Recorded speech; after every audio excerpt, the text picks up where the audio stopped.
मेरी शादी को अभी 2 दिन ही गुजरे थे जब मेरी सास मेरे सबसे छोटे देवर को मेरे कमरे में मिली। 15 साल का राहुल कुछ शर्माया शर्माया सा मेरी सास के साथ खड़ा था। मेरी सास मुस्कुराते हुए मुझे कहने लगी, जब से तुम्हारी करण से मंगनी हुई है तब से ये मेरे पीछे पड़ा था कि मेरी भाभी से दोस्ती करवा दो, लेकिन इस झटपट की मंगनी और 2 महीने में शादी ने तो मुझे बौखला कर रख दिया था। अभी 2 दिन से इसने मेरी जान आफत में डालकर रखी है कि भाभी से दोस्ती करवा दो। मेरी सास ने एक ही सांस में सारा किस्सा मुझे सुना दिया था। राहुल काफी शर्मीला सा लड़का लग रहा था। अभी मेरी सास के पीछे छुपे उनके दुपट्टे को अपनी उंगली में लपेट रहा था और छुपी नजरों से मुझे देख रहा था। मैंने मुस्कुराकर उसकी तरफ हाथ बढ़ा दिया। हिचकिचाते हुए उसने मुझसे हाथ मिलाया था। मैंने कहा, तुम लड़के होकर इतने शर्मीले हो। मैं तुम्हारी भाभी हूँ, बिल्कुल बड़ी बहन जैसी। तुम जब चाहे मुझसे बात कर सकते हो। मेरी बात पर वो मुंह से कुछ नहीं बोला, बस मुस्कुराकर हाँ में सर हिलाने लगा। मैं सबसे बड़ी बहू थी। करण से छोटी 2 बहनें थी और उनसे छोटा मेरा देवर राहुल था। करण बहुत मोहब्बत करने वाले और ख्याल रखने वाले पति थे। ससुराल वाले भी मोहब्बत करने वाले थे। पहला कदम राहुल की तरफ मैंने बढ़ाया था। वो था तो 15 साल का, लेकिन सेहत और कद की वजह से वो बड़ा लगता था। मैं शाम को इसके कमरे में चली जाती और उससे उधर उधर की बातें करने लगती। बहुत जल्द वह मुझसे घुल मिल गया था। मेरे कमरे में भी बिना झिझक के आ जाता था।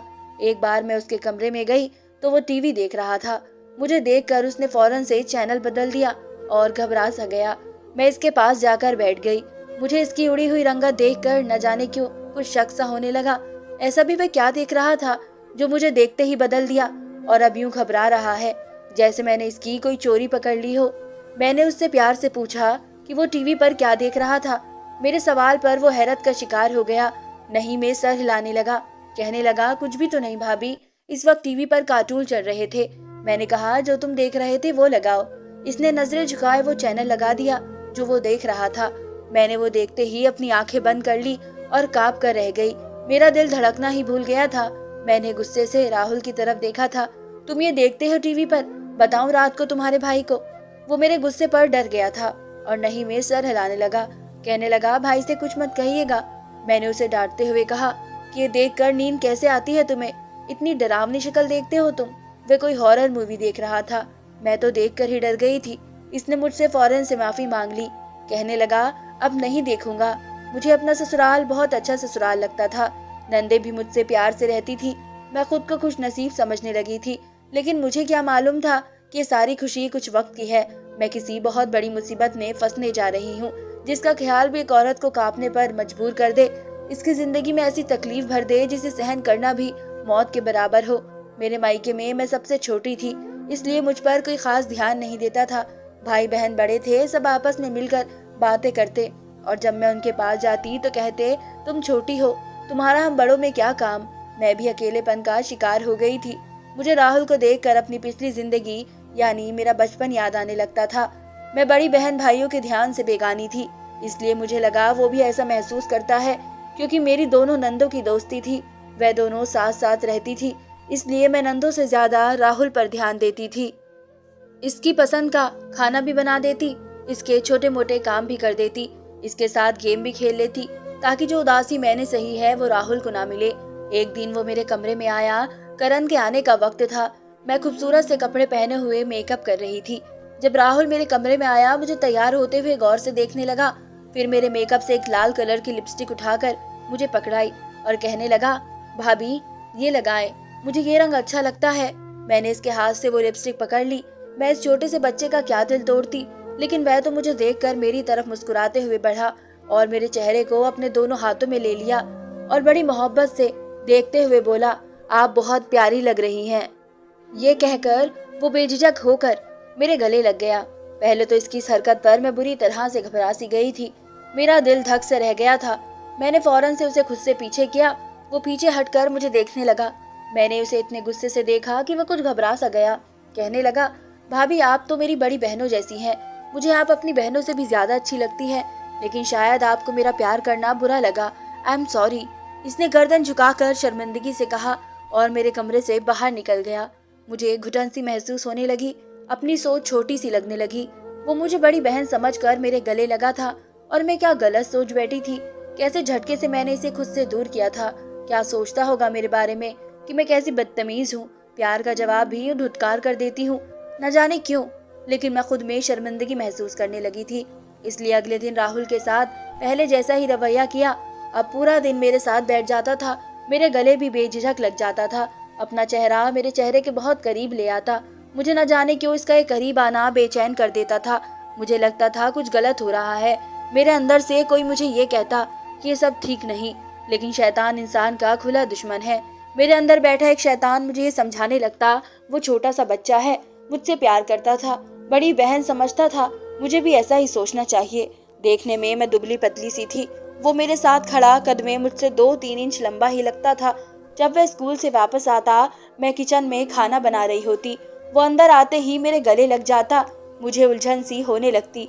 मैं गर्मी में रोटी बनाते हुए पसीने से तर हुई चूल्हे के सामने खड़ी होती थी। राहुल, पीछे रहा करो, मुझे देख नहीं रहे, मैं रोटी बना रही हूँ। मैं इसे टोकती तो वो पीछे हट जाता, कहता, आप हर वक्त क्यों इतने काम करती रहती हैं, कभी तो काम से छुट्टी भी ले लिया करे। वह बात बदल देता। मेरी ये ख्वाहिश थी कि मैं घर में हर इंसान के दिल में जगह बनाऊं। इसलिए राहुल की ऐसी हरकतों पर नाराज होने की बजाय मैं उसे मुस्कुरा कर कहती कि जब तुम्हारी बीवी आएगी तो फिर मैं छुट्टी करूंगी और वो काम करेगी।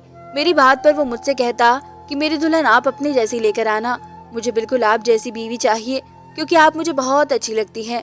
ये कहते हुए वह आंखों में बड़े गौर से देख रहा था, एक एक कदम मेरी तरफ बढ़ाते हुए। न जाने किस ध्यान में था कि पहली बार मुझे उसकी नजरें अपने वजूद के आर पार होती महसूस होने लगी। मेरे पूरे वजूद में सनसनी सी दौड़ने लगी। मैंने अपना दुपट्टा सही से पहना। मुझे इस वक्त इसकी तारीफ भी अच्छी नहीं लग रही थी। वो अपना चेहरा मेरे चेहरे के करीब लाकर मेरे चेहरे के पास आए पसीने को अपनी हथेली से पोंछने लगा। मैं एकदम से पीछे हटकर शेल्फ के साथ लग गई। फिर वह बोला कि मेरा बस चले, आपसे एक भी काम न कराऊं, रानी बना कर रखूं आपको, इतनी अच्छी लगती है आप मुझे। मेरी धड़कनों का ही अंदाजा था कि किसी तेज रफ्तार घोड़े की तरह बेकाबू हुई हो। ऐसी तारीफ तो मेरी कभी करण ने भी नहीं की थी। एकदम ही वो मुझसे पीछे हट गया। इसके अंदाज भी बदल गए। कहने लगा, आप मेरी बहनों से भी कुछ काम करवाया करें, वो नवाब थोड़ी है। मुझे बुरा लगता है कि मेरी बहन जैसी भाभी काम करती रहे और दोनों बहनें बैठी टीवी देखती रहे। वो बात को बदलने में भी शायद माहिर था। अपने अंदाज भी 1 मिनट में बदलता था। मैं अब राहुल की नजरों से उलझने लगी थी। मैंने इस बार इसे सख्ती से कहा कि जाओ तुम कपड़े बदल लो, मैं रोटी बनाकर खाना लगाती हूँ। वो किचन से बाहर निकला तो मैंने सुकून का सांस लिया था। कुछ दिन मैं इससे डरती रही। मुझे अब इसकी नजरें चुभने लगी थी। मैंने एक बार करण से कहा कि राहुल बड़ा होता जा रहा है, इसे उठने बैठने का ढंग होना चाहिए कि कैसे रहना है, लेकिन इसकी हरकतें बच्चों जैसी है। जैसे वो माँ के गले लगता है, मेरे भी ऐसे ही गले लग जाता है। करण, मुझे ये सब बुरा सा लगता है। मैंने ये बात इसलिए करण से कही कि वो राहुल को समझाए। मैं नहीं चाहती थी कि मैं किसी की नजर में बुरी बनूं। मैं अगर राहुल को डांटती तो वो जरूर मेरी सास और ननद के सामने ये बात कहता। वह तो यही समझते कि मैं घर में लड़ाई पैदा कर रही हूँ। हाँ, अगर करण राहुल को मना करते तो वह जरूर एक हद को कायम रखता, क्योंकि बहू के बदले रवैये ससुराल में सब तेज आंखों से देखते हैं, लेकिन वजह जानने की कोई कोशिश नहीं करता कि वह किस बात पर ऐसा कर रही है। बस इस पर इल्जाम लग जाता है कि अकेले रहने के लिए सब कर रही है, किसी से सीधे मुंह बात नहीं करती। इसलिए करण को भी ये बात राहुल को समझानी चाहिए थी, लेकिन करण तो मेरी बात सुनकर हंसने लगे। कहने लगे, तुम भी ना अजीब बातें करती हो। अरे इतना सा बच्चा है वो, तुम्हें माँ की तरह समझकर प्यार कर लेता है, और तुम हो कि बात को कहां से कहां लेकर जा रही हो। करण ने इस बात को आम तरह से लिया था। मैं अभी सोच रही थी कि किससे बात करूं।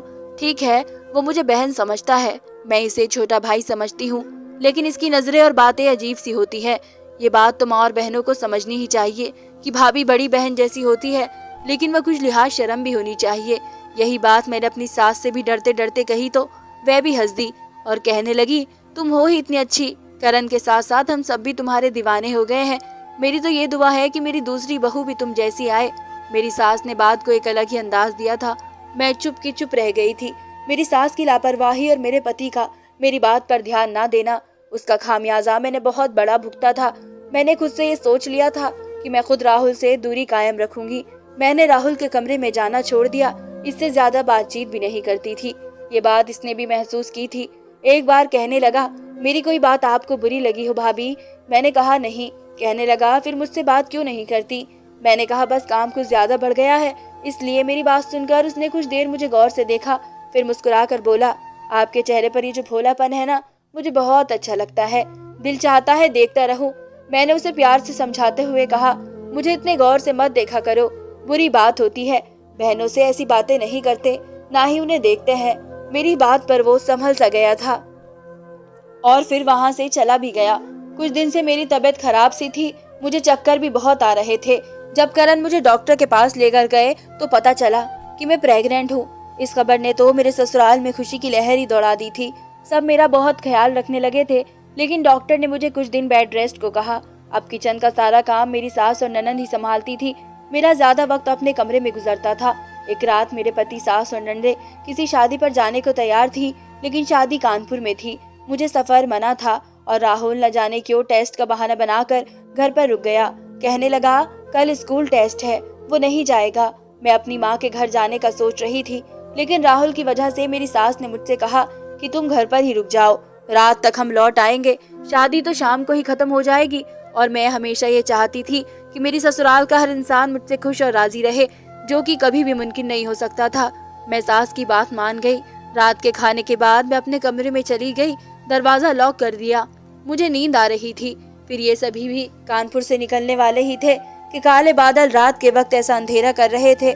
ऐसी तूफानी बारिश शुरू हुई कि करण ने कहा कि हमारा यहाँ से निकलना मुश्किल है, हम सुबह ही पहुंचेंगे। फिर मुझसे कहने लगे कि राहुल को तेज बारिश और बादलों की गरज से डर लगता है, वो अकेला डर न जाए, इसलिए उसे अपने कमरे में ही सुला लेना। यह सुनकर मुझे अच्छा नहीं लगा था। मैं भला उसे क्यों अपने कमरे में सुलाने लगी।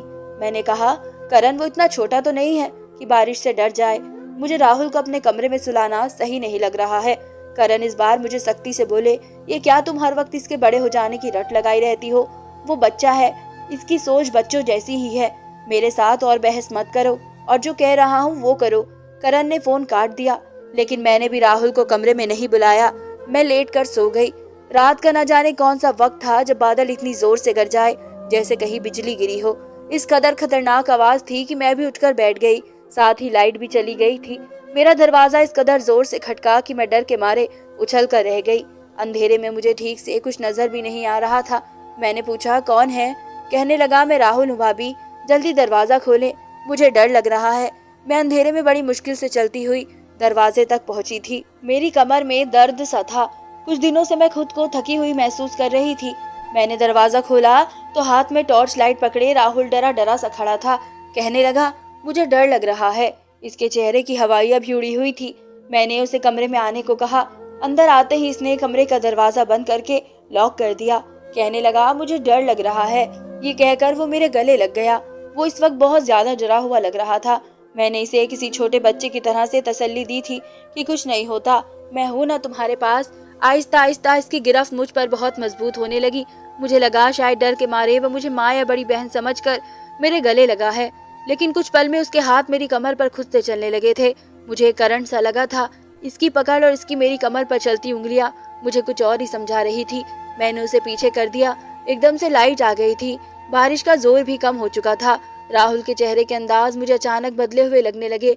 वो मुझे कहीं से भी डरा हुआ नहीं लग रहा था। मैंने कहा, जाओ यहाँ से, अब डरने की कोई बात नहीं है। बारिश कम हो गई है, तूफान थम चुका है। लेकिन वह अजीब सी हंसी चेहरे पर सजाए कहने लगा, लेकिन मेरे अंदर का तूफान तो अभी तक नहीं थमा। एक बार थम जाए तो चला जाऊंगा। इसकी बातें सुनकर मैं दंग सी हुई थी। वो कहीं से भी मुझे 15 साल का बच्चा नहीं लग रहा था। इसकी बातें, इसकी नजरें कुछ भी बचकाना नहीं थी। वो मेरे करीब आने लगा। मैंने कहा, राहुल किस किस्म की बातें कर रहे हो? होश में तो हो। कितनी बार समझाऊं तुम्हें कि बड़ी बहनों से ऐसी बातें नहीं करते। मेरी बात सुनकर वो हंसने लगा। कहने लगा, कौन सी बहन? कैसी बहन? मेरी सिर्फ 2 बहनें हैं। आप मुझे देखते ही अच्छी लगने लगी थी। आपके करीब आने के तो मैं बहाने ढूंढता था। आपके करीब आने पर मुझे अच्छा महसूस होता है। इसकी बात मेरे कानों में यूं पड़ रही थी जैसे कि कोई गर्म पिघलता हुआ शीशा डाल रहा हो। राहुल में और एक हवस भरे इंसान में इस वक्त फर्क करना मुश्किल था। मैंने कहा, शर्म नहीं आती तुम्हें? तुम माँ जैसी भाभी पर नजर रखते थे। मैं चिल्ला कर बोली। वो बिना डर के मेरे सामने खड़ा था। कहने लगा, मैंने आपको माँ समझा ही कब है? मैं तो आपसे बहुत मोहब्बत करता हूँ। कई बार तो इजहार किया है आपसे, आप शायद भूल गई है। मैंने उसे खुद से दूर करना चाहा, लेकिन न जाने कहां से उसमें इतनी ताकत आ गई थी कि मुझे अपना आपा इसके आगे बेबस लग रहा था। कुछ मेरी तबीयत भी ठीक नहीं थी। कमरे की लाइट जाते ही मेरी किस्मत भी चली गई थी। मेरा कोई इनकार, रोना, मिन्नत करना कुछ भी मेरे काम नहीं आया था। वो रात मेरे लिए काली रात बनकर आई थी और अपनी स्याही मेरे मुंह पर मल गई थी। सुबह मैं बहुत रो रही थी। राहुल बड़े ढीठपने से मेरे सामने बैठा था। कहने लगा, अगर आपने किसी से भी कुछ कहा तो अंजाम की जिम्मेदार आप खुद ही होंगी। मुझे इसकी शक्ल से भी नफरत होने लगी थी। उस वक्त मैं दोहरी तकलीफ को सह रही थी। एक मेरे पेट में दर्द था, दूसरा मेरी रूह बुरी तरह से घायल हो चुकी थी। मुझे सामने बैठे 15 साल मर्द से घिन आ रही थी। मैंने गुस्से से कहा कि दफा हो जाओ मेरी नजरों के सामने से। मैं तुम्हारी हर बात करण को बताऊंगी, तुम्हारी माँ बहन को बताऊंगी, जो तुम जैसे जालिम को बच्चा समझते हैं। वो मेरी बात से भी घबराया नहीं था। कहने लगा, आप ये शौक भी पूरा करके देख ले, लेकिन झूठी आप ही कहलाएंगी। मैं इस घर का बेटा हूँ, मुझ पर कभी कोई ऐसा इल्जाम नहीं लगाएगा। अगर आप अपना घर बचाना चाहती हैं तो जुबान बंद रखिएगा। मैंने नफरत से उसे देखा था। वो मेरे कमरे से बाहर चला गया। मैं फूट फूट कर रोने लगी। मेरा जी चाहा कि चंद से तेज धार वाला चाकू लूं और राहुल को जान से मार डालूं। अपने और मेरे बीच के रिश्ते का इसने बुरा हाल करके रख दिया था। बाहर की बैल बजी तो मैं दर्द के बावजूद भागती हुई बाहर गई। मैंने दरवाजा खोला तो सामने करण और मेरी सास और नंदे खड़ी थी। मैं करण के गले लग कर बिलक बिलक कर रोने लगी। मेरे पेट का दर्द बढ़ने लगा। इतनी शिद्दत से दर्द में तड़पने लगी। करण परेशान से हो गए। मेरी आंखों के सामने अंधेरा सा आ गया। मैं होश से बेगानी हुई थी। जब मुझे होश आया तो करण मेरे पास बैठे थे। मेरी सास मेरे सिरहाने बैठी थी। कहने लगी, जब तुम्हें ध्यान रखने का कहा था तो क्यों सारे घर का काम करती रही थी? खाना तो हम बना कर गए थे। देख लिया तुमने काम करने का नतीजा। बाल बाल तुम्हारा बच्चा बचा है। अब मैं तुम्हें बिस्तर से उठने भी नहीं दूंगी। शायद ये झूठ भी राहुल ने बोला था कि मैं घर के काम करती रही हूँ। मैं रोने लगी। मैंने कहा, आप लोग नहीं जानते मेरे साथ क्या हुआ है। इससे पहले मैं कुछ कहती मेरे कमरे का दरवाजा खुला। मेरी ननंद राहुल के साथ ही अंदर दाखिल हुई थी। राहुल शायद मेरी बात सुन चुका था। कहने लगा, मैंने तो समझा था माँ की भाभी बहुत बहादुर होगी, लेकिन ये तो मुझसे भी ज्यादा डरपोक निकली। बारिश से इतना डरती है कि मुझे रात भर उन्हें संभालना पड़ा। अब भी सब इसकी बात को नॉर्मल अंदाज से सुन रहे थे। मैंने सोचा घर जाकर करण को सब सच बता दूंगी, लेकिन जब घर जाकर मैंने करण से ये सब कहा तो एक जोरदार थप्पड़ करण ने मेरे मुंह पर मारा था। कहने लगे, तुमने मेरे छोटे मासूम से भाई को समझ क्या रखा है? अरे छोटा सा है वो, इसे तो ऐसी बातों का अंदाजा भी नहीं है। शर्म नहीं आती तुम्हें इस पर ऐसे इल्जाम लगाते हुए? मैं सब जानता हूँ, तुम ये सब क्यों कर रही हो। देखो, मैं इस घर का बड़ा बेटा हूँ। अपने दिमाग से एक खुंदस निकाल दो कि तुम्हारी ऐसी बातें सुनकर मैं तुम्हें सच्चा कहकर अलग हो जाऊंगा। तुम अगर मेरे बच्चे की माँ ना बनने वाली होती तो मैं तुम्हें तलाक ही दे देता। मेरे छोटे भाई पर तुम होती कौन है इल्जाम लगाने वाली? मैं फटी फटी आंखों से करण को देख रही थी। क्या ये वही करण थे जो मुझसे बहुत मोहब्बत करते थे? ये शायद उनकी मोहब्बत मुझसे इसलिए थी कि मैं उनके घर वालों का ख्याल रखती थी और उनके घटिया भाई की बदतमीजी हंसकर बर्दाश्त कर रही थी। मेरी हैसियत मुझ पर खुल चुकी थी। मेरी अब तक की सारी सेवा बेमतलब हो चुकी थी। उन्हें कभी मेरी बात पर भरोसा नहीं आ सकता था, क्योंकि उन्हें अपने भाई पर भरोसा था। मैंने अपना सामान बांधा और जाने का फैसला कर लिया। करण ने मुझे एक बार भी नहीं रोका। मेरी सास हर बात से अनजान थी। मुझे यूं बैग उठाए देखकर कहने लगी, कहाँ जा रही हो? मैंने कोई जवाब नहीं दिया। करण कहने लगा कि जाने दो इसे, इसका दिमाग खराब हो गया है, ये पागल हो गई है। मईके जाकर शायद अकल ठिकाने आ जाए। मैं खामोशी से बाहर निकल गई। ये ना तो कोई आम से पति पत्नी के बीच होने वाली लड़ाई थी, ना ही कोई आम सी बात थी जिसे मैं इग्नोर करती। मैंने रिक्शा लिया और अपने घर आ गई। सारी हकीकत से अपनी माँ को आगाह कर दिया। वो मुझसे कहने लगी, तुम पढ़ी लिखी होकर भी कैसे जाहिल बन गई? तुम्हें शुरू से ही से सख्त रवैया रखना चाहिए था, वरना ये बात जो तुम अब मुझे बता रही हो पहले कहती। मैं समझाती कि तुम्हें कैसे रहना चाहिए था। तुमने तो अपना घर ही बर्बाद कर लिया।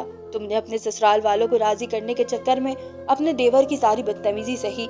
मेरी माँ भी परेशान सी हो गई, लेकिन क्या कसूर सिर्फ मेरा था? मैंने तो करण से भी बात की थी और अपनी सास से भी, लेकिन उन्होंने सीरियस सुनी ही नहीं थी। उन्हें भी अपने बेटे को समझाना चाहिए था कि देवर भाभी के बीच दूरी जरूरी होती है। एक दिन मुझे एक अननोन नंबर से कॉल आई। मैंने इसकी आवाज पहचान ली थी। वो राहिल ही था। कहने लगा, मुझे माफ कर दें और घर वापस आ जाएं भाभी। मैं आपको आइंदा कभी परेशान नहीं करूंगा। मुझे अपनी गलती का एहसास हो गया है। असल में मेरे दोस्त अच्छे नहीं थे, वो मुझे गलत फिल्में दिखाते थे।